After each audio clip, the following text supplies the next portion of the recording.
My mother was diagnosed Judy Lindblom in 2007. She'd noticed that some memory lapses. One story that she told me, she was at a card club with actually my mother-in-law and some of her good friends, and she was letting them know of the birth of our second daughter, Aubrey, and they asked what her middle name was, and my mom had trouble. She couldn't remember. That was the first time she remembered it. She had told me that she started wondering what was going on. In January 15, 2007, right after lunch, I heard my cell phone beep and I had a message. So I checked it and it was my sister saying, "You need to come home, we think Mom has had a stroke." We get to Marshalltown and we're at the clinic and they do a scan and they think it's a benign tumor, everything's gonna be fine. That's why she was having some memory loss. She kind of wrecked the car backing into a dumpster, hadn't told any of us that, and Dad hadn't either. So from then we planned to have surgery.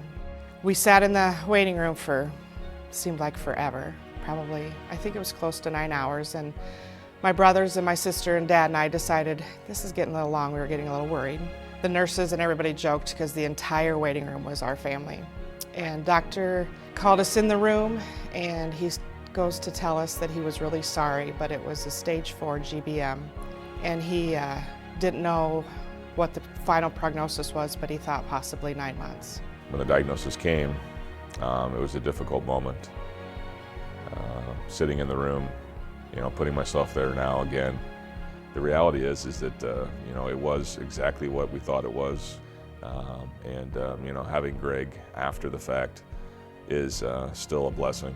Having opportunities to know that what Greg has done and what he can do for people, no matter what the diagnosis and the end result ends up being. He is someone that provides tremendous insight as to what the doctors might be thinking.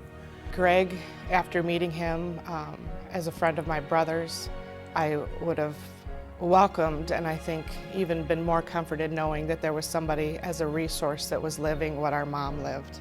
So even though not every family has that support that we have, we are extremely lucky to be as close as that we are, and that was due to how our mother raised us. But thinking back, could Mom have had maybe a treatment that would have saved her? We're thankful Greg is here, but I always think, what if? We all know that there's a reason things happen, and I really believe that the reason our family went through this, we are able to make a difference and support Greg and allow him to travel and be and talk to all of those families and those patients that need advice. Greg's mission has to continue. We hear more and more in the news and in the world about being diagnosed with stage 4 GBM. It'd be great to find a cure, but I don't think that will ever happen. But to sustain life is our goal, and to make whatever life we have is comfortable and comforting to the family and to the patient. That's what Greg's mission's goal is. Our mom served a purpose, and she has led Kevin and I to help Greg's mission, to help his purpose to continue and help others.